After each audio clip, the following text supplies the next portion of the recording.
자, 오늘 하나님께서 저희에게 주시는 말씀입니다. 사도행전 13장 1절부터 3절까지 말씀입니다. 안디옥 교회에 선지자들과 교사들이 있으니 곧 바나바와 니게르라 하는 시므온과 구레네 사람 루기오와 분봉왕 헤롯의 젖동생 마나임과 및 사울이라. 주를 섬겨 금식할 때 성령이 가라사대 내가 불러 시키는 일을 위하여 바나바와 사울을 따로 세우라 하시니 이에 금식하며 기도하고 두 사람에게 안수하여 보내니라. 아멘. 살아계신 하나님의 말씀입니다. 자, 오늘은 안디옥 교회라는 제목으로 하나님 말씀을 전하겠습니다. 우리가 지난주에 사도행전 12장을 살펴봤죠. 사도행전 12장에 어떤 내용이 있었나요? 제가 또 시간을 10분 드릴까요? 사도행전 12장에 보면 헤롯 대왕이 손을 들어서 하나님의 교회 에클레시아에 대해서 전쟁을 선포합니다. 지난주 설명드린 것처럼 교회라고 하는 에클레시아라는 말의 원래 뜻은 그리스 사회에서 유래가 됐는데 정치적으로 왕하고 대척점 반대편에 서 있는 사람들을 에클레시아라 불렀습니다. 그래서 성경의 저자는 교회를 어떻게 표현할까라고 하다가 이 그리스 사회에 있는 이 에클레시아라는 컨셉을 가지고 교회를 표현한 겁니다. 그러므로 교회는 이 성경을 기록하는 하나님의 의도에서 볼 때 교회라고 하는 성도들은 세상의 가치와 대척점에 서 있는 사람입니다. 세상이 아무리 박수를 많이 치고 세상이 많이 인정을 해주고 세상이 돈을 많이 준다 그래도 그 길이 하나님이 원하시는 길과 반대편이면 그 길로 가지 않는 겁니다. 돈이 돼도 명예가 있어도 반대 방향으로 가는 거죠. 그래서 에클레시아란 말은 원래 그런 거죠. 그래서 사도행전 12장에 보면 이 헤롯 왕이 세상 권력입니다. 이 사람 말 한마디에 사도 야고보가 죽었습니다. 베드로를 죽고 살리고 할 수 있는 권세가 이 헤롯이라고 상징되는 세상 권력에 있는 겁니다. 그래서 이 헤롯 왕이 에클레시아를 대상으로 전쟁을 선포합니다. 그런데 이 헤롯 왕의 기세가 하늘 높은 줄 모르는 거예요. 왜냐하면 야고보를 죽여버립니다. 그리고 내일 6월절이 되면 베드로마저 죽여버립니다. 그럴 계획을 완벽하게 갖추고 또 자신의 이 플란이 어긋나지 않도록 하기 위해서 4명 1조를 짜서 12명이 베드로를 지킵니다. 인간적으로 판단해 봤을 때 베드로는 포기하고 깊은 잠에 들었다고 볼 수 있습니다. 왜냐하면 자신은 이제 믿음의 사람이기 때문에 잠들어서 깨도 천국이잖아요. 세상에서 더 이상 살면 좋지만 하나님이 허락하지 않으셔서 날 데려가시면 천국에서 눈을 뜨기 때문에 미련이 없는 거죠. 그래서 깊이 잠이 듭니다. 깊이 잠이 들죠. 그리고 자기 옆에는 4명, 12명이 베드로를 지키고 있는 겁니다. 누가 봐도 이 상황에서 베드로가 살아서 이 감옥을 살아서 나간다고 하는 건 불가능해 보입니다. 우리가 교회로 이 세상에서 믿음으로 성도로 살아갈 때요, 불가능한 일들이 많이 보입니다. 불가능한 일을 많이 만납니다. 그때 우리는 이성적으로 생각하고 경험적으로 생각해 봐서 어렵겠다라는 마침표를 찍습니다. 근데 제가 언젠가도 말씀드렸지만 믿음으로 사는 사람들은 인생의 마침표를 그렇게 쉽게 찍으면 안 된다고 말씀드렸습니다. 믿음은 쉼표를 찍는 겁니다. 끝은 하나님이, 마침표는 하나님이 찍으시는 거지 성도는 이해하지 못할 때 콤마를 찍습니다. 그리고 그 다음을 기다리는 겁니다.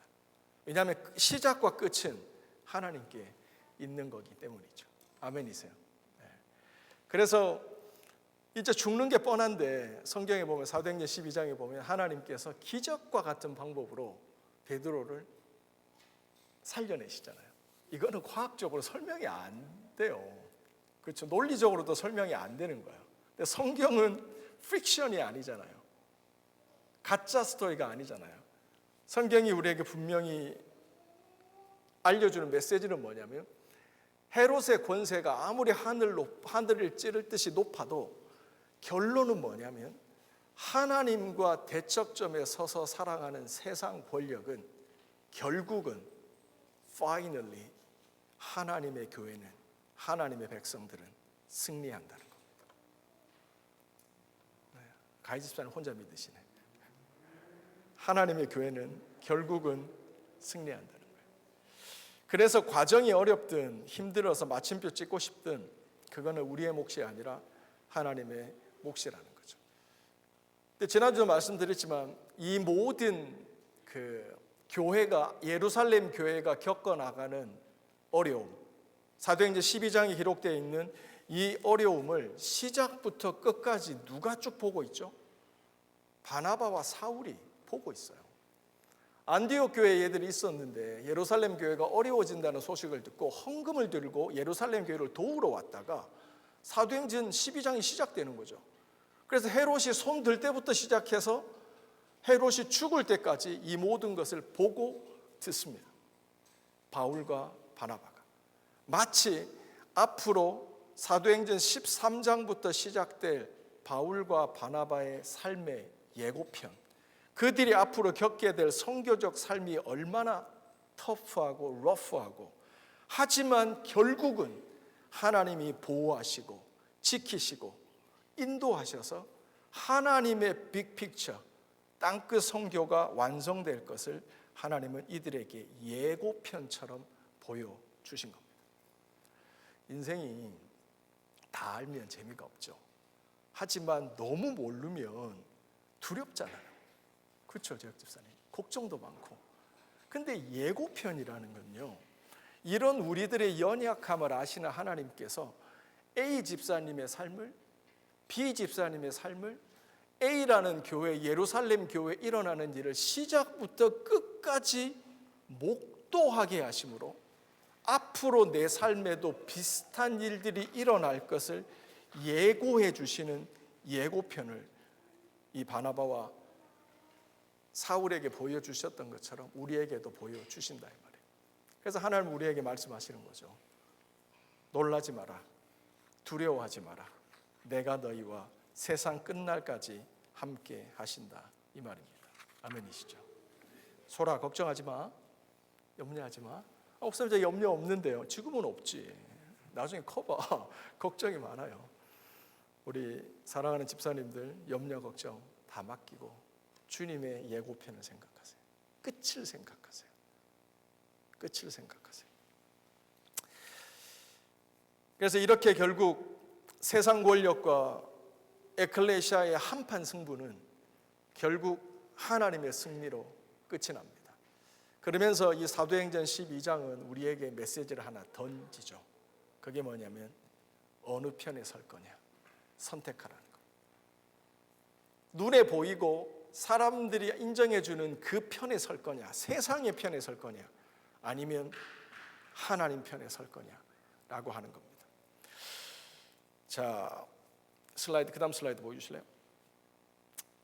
잠시만, 그 전에요.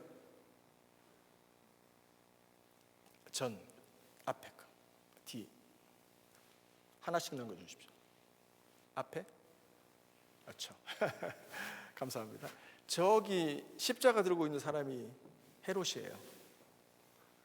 여기 눈 이렇게 감고 고난당하고 있는 저 모습이 교회를 상징하는 거예요. 세상과 교회의 전쟁은 늘 저렇게 보입니다.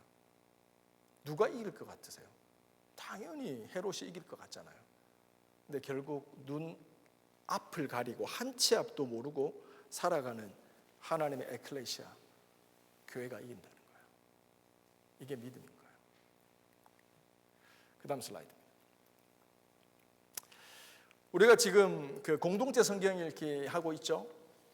그 공동체 성경 읽기 하고 있는데 우리가 여호수아 5장에 보면 재밌는 장면이 하나 나오죠. 뭐냐면 이제 여호수아의 군대가, 모세가 죽고 그다음에 이제 여호수아의 군대가 다음 세대를 이끌고 광야에서 태어난 우리 다음 세대를 이끌고 가나안 정복 전쟁을 시작합니다. 요단강을 언약궤를 가지고 건너갔잖아요. 기적이 있었죠. 자세히 설명 안 할게요. 길갈이라는 곳에 베이스 캠프를 칩니다. 그리고 이제 가나안 땅의 초입에 있는 여리고성을 점령하는 첫 번째 전투를 시작하려고 합니다. 그래서 이때 여호수아는 대장이니까 좀 센시티브해요. 어떤 센시티브냐면 이 전쟁에서 이겨야 되잖아요. 그러니까 고대 전쟁은 이 숫자 노름이거든요. 그래서 사람이 많으면 일단 전쟁이 유리한 거예요. 그래서 자신의 군대를 다 이제 집결 시켜놨는데 이상한 사람이 한 명 딱 앞에 나타나는 거죠. 제법 저렇게 멋있게 입었는지 모르겠지만 딱 나타나는 거죠. 그래서 여호수아가 긴장 딱 하고 물어봅니다. 너는 어떤 사이드냐? 이스라엘 우리 편이냐? 아니면 가나안 적군 편이냐? 묻습니다. 그때 이 사람이 얘기합니다. 내가 누군지 잘 모르나 본데 나는 네 편도 저 편도 아니야. 나는 여호와께서 보내신 하나님의 군대 장관이야. 네 발에 신을 벗어. 내가 네 편이냐가 중요한 게 아니라 네가 하나님 편이냐라는 걸 내가 묻고 싶다. 네가 하나님 편이면 너의 신을 벗어라고 얘기합니다. 그 다음 슬라이드 우리 같이 읽어봅시다. 시작. 여호수아가 여리고에 가까이 왔을 때 눈을 들어본즉 한 사람이 칼을 빼어 손에 들고 마주 섰는지라. 여호수아가 나아가서 그에게 묻되 너는 우리를 위하느냐 우리의 대적을 위하느냐. 그 다음 슬라이드 시작. 그가 가로되 아니라 나는 여호와의 군대 장관으로 이제 왔노라. 여호와의 군대 장관이 여호수아에게 이르되 내 발에서 신을 벗으라. 내가 선 곳은 거룩한 곳이니 여호수아가 그대로 행하니라.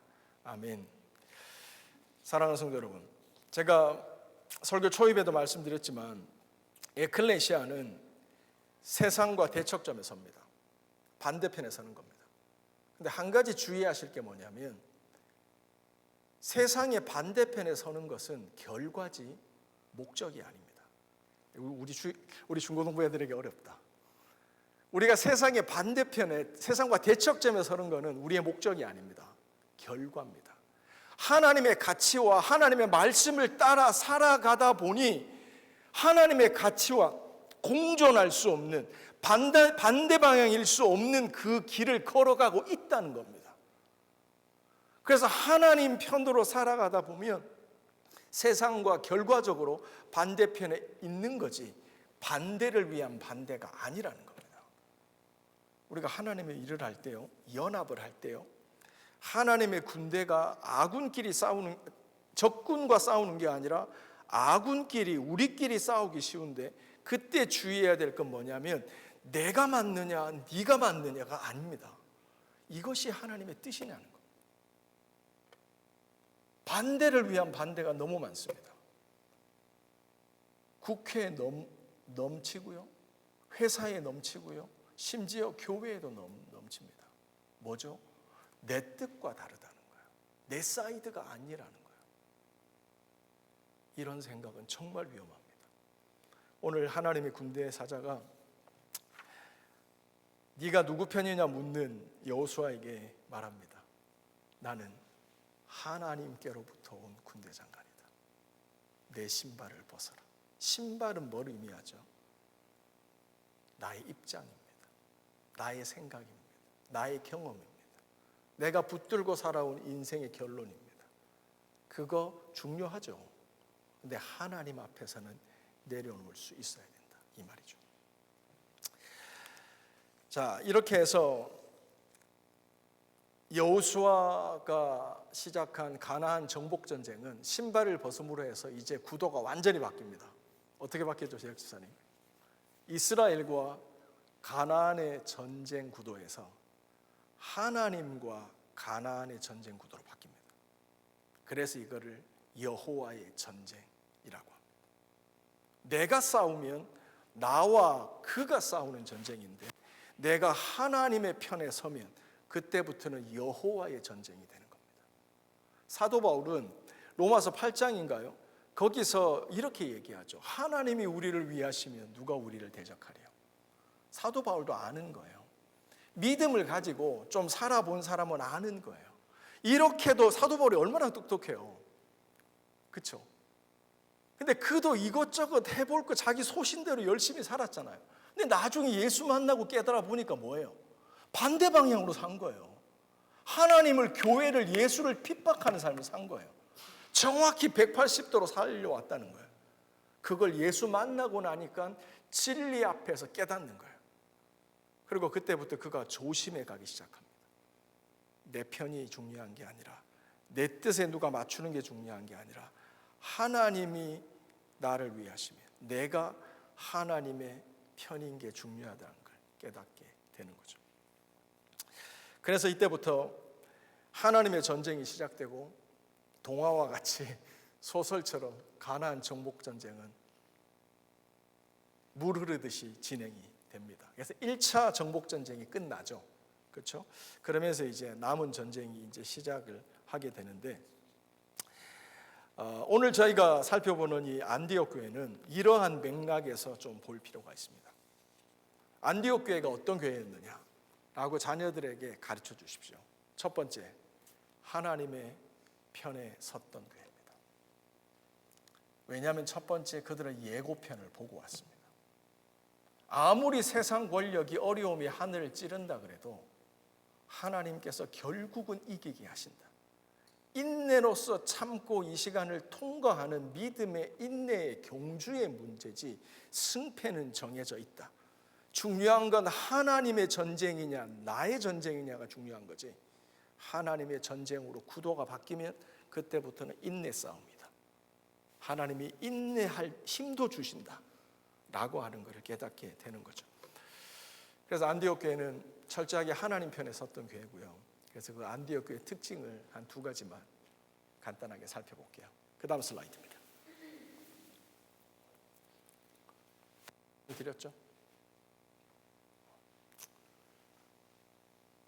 하나님의 사이드에 서려면 take off your shoes. 그러니까 하나님과 겸하여 섬길 수 있는 게 없습니다. 그러니까 대충 신앙생활 하다 보면 모르겠는데요, 조금 하나님의 편에 철저하게 하나님의 전쟁을 시작하려고 하다 보면 예전에는 도움이 됐는데, 힘이 됐는데, 이제는 방해물이 되는 게 있어요. 이걸로는 하나님의 전쟁으로 구도를 못 바꾸는 것을 알게 돼요. 개인마다 달라요. 같을 수도 있고. Take off. 그거를 내려놔야지 하나님의 전쟁이 시작되는 거예요. 그런데 우리는 나중에 살펴보겠지만 계속 가운데서 뭐해요? Hesitating. 머물러 그러는 거예요. 버리지도 취하지도 못하는 이 양다리를 계속하는 거예요. 신을 벗는 결단이 필요합니다. 그 다음 슬라이드입니다. 자, 안디옥 교회로 그래서 여호수아 24장 결론에 가면 제가 아까 읽어드렸지만 이런 말씀이 나오죠. 자, 우리 은혜 집사님 크게 한번 읽어주시기 바랍니다.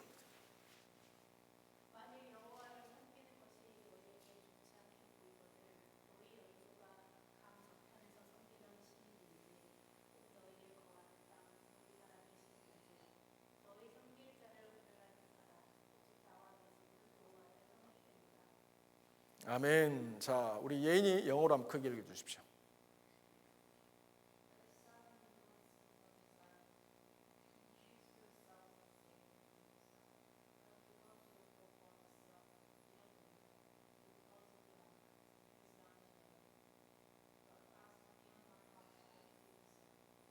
그 다음 슬라이드. 안디옥 교회는 어떤 교회냐면 사도행전 13장 2절 말씀에 이렇게 기록되어 있습니다. 할 때 성령이 이르시되 내가 불러 시키는 일을 위하여 바나바와 사울을 따로 세우라 하시니 이에 금식하며 기도하고 두 사람에게 안수하여 보내니라. 아멘. 예진이 잘 아는 내용이죠. 우리가 잘 아는 내용이죠. 안디옥 교회에는 5명의 대표 리더가 있었다고 1절에 얘기하죠. 그 중에 1번이 누구냐면 바나바, 5번이 사울입니다. 근데 안디옥 교회가 하나님을 섬겼다는 말은 예배했다는 뜻입니다. 예배 중에 성령 하나님께서 말씀하시는 거예요. 근데 그 말씀하신 내용이 뭐예요? 너희 리더십 1번과 5번을 따로 세우라는 거예요. 그리고 얘들을 파송하라는 거예요. 이 내용에 대해서는 잘 알잖아요. 근데 오늘 제가 나누고 싶은 게 뭐냐면 이 하나님의 메시지를 언제 들었냐는 거예요. 안디옥 에클레시아가 하나님께 예배할 때 들었다는 거예요.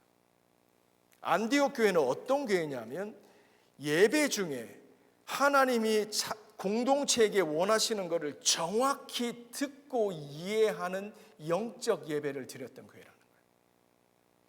그들의 예배는 순서가 필요하죠. 그렇죠. 형식적인 예배가 아니라 살아계신 성령 하나님께서 예배드리는 교회 공동체에 하시는 말씀을 정확히 이해하는 영적 예배를 드렸던 교회였다는 거예요. 설교를 몇 분 할 거냐에 따라서 달라지겠지만 예배가 거의 끝나가고 있는 시점에서 우리 교회는 어떻습니까? 지금까지 예배를 드리는 동안에 우리는 하나님께서 우리에게 말씀하고 계시는 바를 인식하고 인지하고 듣고 깨달았습니까? 그렇다면 우리는 안디옥과 같은 교회입니다. 하지만 그러지 못하다면 찬양은 했는데 말씀은 읽었는데 기도는 했는데 하나님께서 나에게 우리에게 원하시는 어떠한 한마디의 하나님의 뜻도 성령 하나님이 주시는 하나의 일의 감동도 없다면 우리는 뭐 한 거냐는 거예요. 최소한 안디옥 교회가 드렸던 예배는 아니라는 거예요. 그럼 우리는 생각해 봐야 됩니다. 우리는 왜 못 듣지? 왜 우리는 안디옥 교회가 드렸던 그런 예배를 못 드리는 걸까? 라고 하는 겁니다. 그 이유를 한 가지만 이제 성경 가운데서 찾아보면 말씀 다시 볼게요. 주를 섬겨 주님을 예배할 때 성령께서 말씀하셨는데 그들은 예배에 뭘 한 가지 더 하죠? 금식하며 예배했다는 거예요. 우리가 금식하면 파스팅이잖아요. 음식을 금하는 거예요. 근데 왜 금하는 거죠? 하나님께 집중하기 위해서 그런 거예요. 하나님께 0점 조절이 돼야 되는 거예요. 여러분이 과학 시간에 배웠지만 돋보기로 장난을 칩니다. 그런데 어떤 애는 내 옆에 있는 애는 똑같은 돋보기를 가지고 불장난을 해요. 불이 나요. 그런데 나는 똑같은 돋보기인데 아무 일도 안 일어나요. 뭐의 문제죠? 초점의 문제입니다. 0점 조절의 문제입니다. 같이 예배를 드려도 어떤 사람은 하나님께 0점 조절이 돼서 주의 음성과 감동을 받고 어떤 사람은 아무런 감동도 없는 시간 낭비적인 예배만 드릴 수 있다는 거예요. 뭐의 문제냐면 포커스의 문제입니다. 왜 안디옥 교회는 금식하며 예배했냐면 하나님께 초점을 맞추는 예배를 드리기 위해서 먹는 게 얼마나 중요해요. 오늘 재원 집사님 못 오셨는데 먹는 게 얼마나 중요해요. 우리 안에 있구나. 그렇죠? 사람마다 다를 수 있어요. 어떤 사람은 먹는 게 정말 중요하고요. 어떤 사람은 돈이 너무 중요해요. 어떤 사람은 레저, 홀리데이가 너무 중요하고요. 어떤 사람은 관계가 너무 중요한 거예요. 그렇죠? 근데 그 모든 것들을 뭐 해줘? 금식했다는 건 마이너스 테이크 오프 버렸다는 거예요. 한 가지 이유입니다. 하나님께 포커스 온 집중하여 예배드릴 수 있기 위해서입니다. 그러므로 안디옥 교회가 드렸던 예배는 어떤 예배냐면 테이크 오프 예배입니다. 포기가 있는 예배입니다. 이 자리에 하나님께 예배드리기 위해서 우리는 뭘 포기하고 왔습니까? 내가 주님의 길을 따라가기 위해서 삶의 예배로 돌아오면 사실 빌딩 안에서 예배를 드리지만 결국 우리는 센터 세상으로 나가야 되잖아요. 삶의 예배로 나가야 되잖아요. 거기서도 0점 조절이 돼야 되거든요. 주의 음성을 들어야 되거든요. 그때 우리가 하나님의 포커스를 맞추기 위해서 우리들의 삶에 필요한 게 뭐냐면 포기입니다. 대가입니다. 이 예배를 사수하기 위해서, 하나님께 온전한 예배를 드리기 위해서 누구든지 나를 따라오려거든 자기를 부인하고 자기 십자가를 지고 나를 따르라. 이건 코스트입니다. Pay the price입니다. 금식입니다. 금식의 영성, 금식의 예배라는 건 이 예배를 위해서 포기한 것이 있어야 된다. 제가 그러게요, 우리 도영 집사님, 안목 집사님 내일 가시니까 또 복습 아닌 복습을 지난 6년을 또 한 문장으로 복습하는데, 우리 소리하고 하온이한테 잘 설명해 주세요. 부모님은 선택한 것의 가치는 포기한 것의 가치로 증명됩니다. 내가 예수를 선택하기 위해서 세상을 포기했다면 나에게서 예수는 세상보다 더 가치 있는 겁니다. 그런데 내가 예수를 따라가기 위해서, 내가 예배를 드리기 위해서 $1 가치의 시간과 $1 가치의 무언가를 포기하는 쉬운 선택이었다면 이 자리의 예배가, 내가 드리는 예배의 가치는 $1짜리, 내가 따르는 예수는 $1짜리. 초점이 블러돼 있는, 하나님의 음성은 들리지 않는 그런 예배일 수 있다라는 것. 그래서 안디옥 교회는 이런 교회였죠. 그런데 두 번째 안디옥 교회의 특징이 뭐냐면 2절 말씀. 자, 우리 수미 집사님 크게 한번 읽어주실래요? 3절.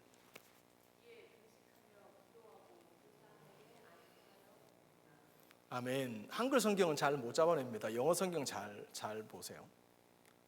하나님께서, 성령 하나님께서 예배 중에 1번과 5번 바나바와 사울을 떼서 이제 파송해야 되겠다라고 얘기하시자 그들이 그 하나님의 말씀을 듣고 안디옥 교회는 어떻게 하죠? 같이 모여서 기도합니다. 이게 진짜 하나님의 뜻인지를 분별한다는 겁니다. 공동체가 같이. 그리고 분별을 하지만 그래도 역시 인간적인 생각이 들어갈까 봐 거기도 금식이 들어갑니다. 내 발에 신을 벗습니다. 내 혼자 분별하는 게 아니라 내 생각이 들어갈 수 있어. 공동체가 모여서 자기의 생각을 테이크오프하고 공동체가 함께 하나님의 뜻인지 아닌지를 분별하는 시간을 가집니다. 그리고 나서 after, 그리고 이 둘을 안수하여 보내는 겁니다. 이게 안디옥 교회입니다.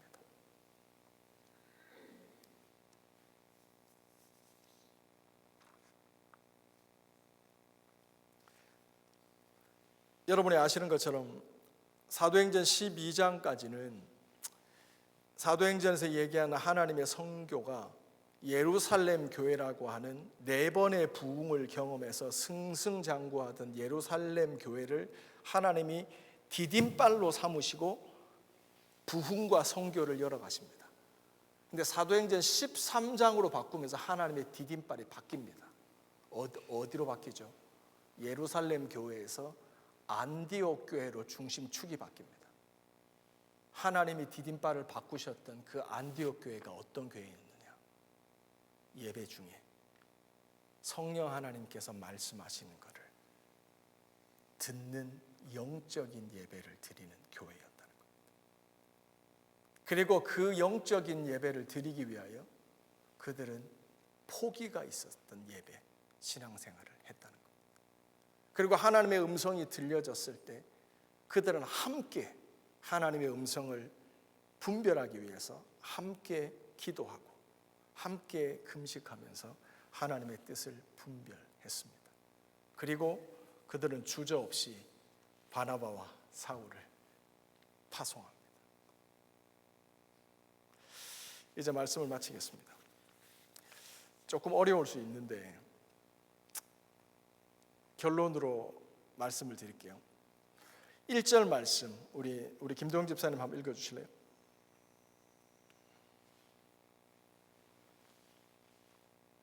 없습니다. 성경책 제가 못 찾습니다.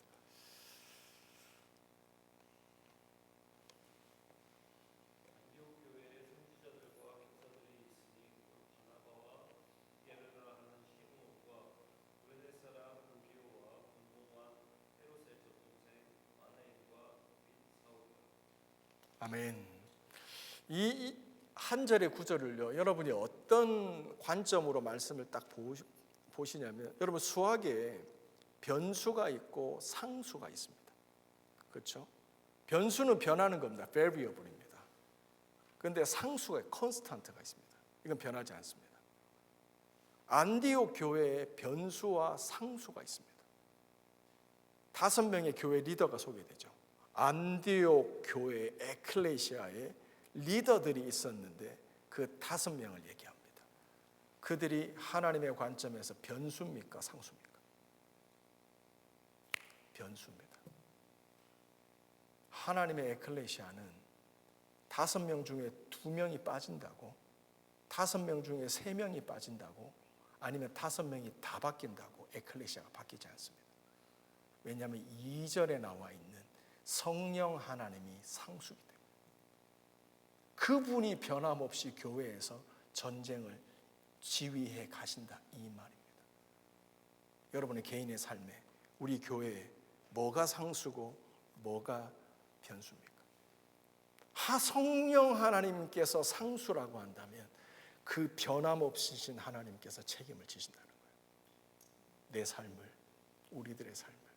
그렇기 때문에 그 상수가 항상 그 전쟁에서 우리를 이기게 하시는 거예요. 기도합시다.